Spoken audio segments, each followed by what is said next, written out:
বন্ধুরা, আমরা এখন রূপনগর বিলে। এই যে এখানে আপনাদেরকে দেখাবো, এই এটার চতুর্দিকে যত জমি আছে সবই আবাদি। এইটুক এখানে কিছু কিছু কয়েকটা প্লট আছে অনাবাদি ছিল, তো তার মধ্যে আবাদি প্রক্রিয়ায় তারা নিয়ে এসেছে। এই যে গাছ লাগিয়েছেন কত সুন্দরভাবে, এবং খুব সুন্দর দেখা যায় এই পরিবেশটা। আপনাদের দেখাচ্ছি। বন্ধুরা, দেখতে পাচ্ছেন এই যে বিলের মাঝখানে এই জমিটা ছিল উঁচু, এবং এটাকে সারাবাড়ি বলতো বা জঙ্গল বলতো। এই যে এখানে আপনাদেরকে দেখাচ্ছি, এই যে প্লটটা, এই প্লটটাতে আবাদ হতো না, যেরকম আবাদ হওয়ার কথা সেরকম হতো না। এখানে এই বিন্যাস বা মানে আগাছা দিয়ে এবং জংলি ঘাস দিয়ে এগুলো ভরপুর ছিল। সেগুলোকে কর্তন করে প্রসেসিং করে এখানে তারা এটাকে অন্ততপক্ষে এই যে গাছ লাগানোর, এই যে গাছ, এক একটা গাছ অন্তত 20 বছর বয়স হলে এই গাছগুলো অনেক দামি হবে, সেরকম চিন্তাভাবনা করেই ওনারা এখানে গাছ লাগিয়েছেন।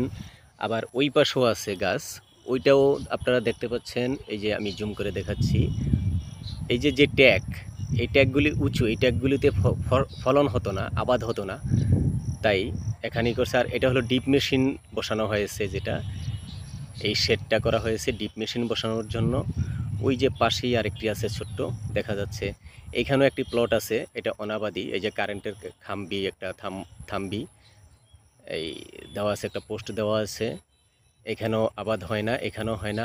এছাড়া এই বিলটি বিশাল বড় বিল। এখানে প্রচুর ধানের আবাদ হয়, কিন্তু এই যে কিছু কিছু দুই একটা প্লট আছে যেগুলিতে আবাদ করা সম্ভব হয় না, সেগুলোকেই এভাবে গাছ লাগিয়ে তারা আবাদের প্রক্রিয়ায় আনার চেষ্টা করতেছেন। এই যে বুঝাই যাচ্ছে, এখানে এই যে ড্রেন কাটা হয়েছে, এই যে পানি প্রবাহের জন্য। এই যে চতুর্দিকেই এই যে এটা হলো এই ড্রেন, এখানে পানি দিয়েও চেষ্টা করা হয়। যে ধান লাগিয়েছিল, বোঝা যায় ধান তেমন একটা হয় না, ফসল তেমন একটা হয় না, বিদায় প্রক্রিয়ার মধ্যে আছে, তবে হবে এরকম চিন্তাভাবনা।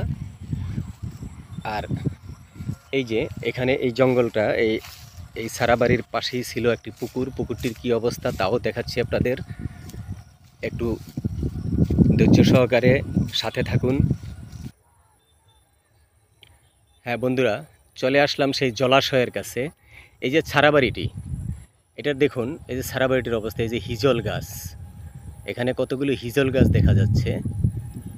আর এর পাশেই এই যে জলাশয়, এটা কৃষি অধিদপ্তরের যারা আছেন তারা অবশ্যই এখানে পরামর্শ দিয়েছেন এখানে মৎস্য চাষ করার জন্য।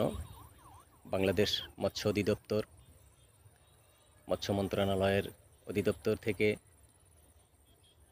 কর্তৃপক্ষের দৃষ্টি আকর্ষণ করছি, এখানে মৎস্য চাষের জন্য উপযোগী করার। এই যে বেশ বড়, খানিকটা জুড়েই এই জলাশয়টি দেখা যাচ্ছে। এটা মালিকানা হোক, তারপরও যেন ভরপুর মাছের আবাদ করা হয়, মাছের চাষ করা হয়, সেজন্য কর্তৃপক্ষের দৃষ্টি আকর্ষণ করছি। আপনাদের দেখালাম মানুষের প্রচেষ্টা। এই যে যে যত বড় বিল, এখানে সব জায়গায় ধানের আবাদ করা হয়, সব। এই চতুর্দিকে আমি আপনাদের দেখাচ্ছি, একটু দেখুন, বিশাল বড় বিল, এখানে ধানের আবাদ করা হয়। এটা ধামরাই উপজেলায়। এই যে দেখুন, বিশাল বড়, এটাকে জুম করে আনলে অনেক বড় করতে হয়, তারপরেও বোঝা যায় না, অনেক বড় বিল। আপনারা জানেন, অনেকেই জানেন যারা এর কাছাকাছি আছেন, সাভার ধামরাইয়ের কাছাকাছি, মানিকগঞ্জের, এরা জানেন এই বিলটি বেশ বড়। এই পাশে হলো রাস্তার পরেও আরও জমি আছে নদী পর্যন্ত, এখানে সবই আবাদের উপযোগী। তবে একটি কথা, এই আবাদি জমিগুলো যাতে বাড়িঘর করে বিনষ্ট না করা হয়, সেজন্য কর্তৃপক্ষের সুদৃষ্টি নিক্ষেপ করার জন্য কামনা করছি। বন্ধুরা, স্যালুট রইল কৃষকদের পক্ষ থেকে। আর কৃষকদের জন্য আপনাদের কাছে অবিরাম ভালোবাসা কামনা করছি। ধন্যবাদ সবাইকে।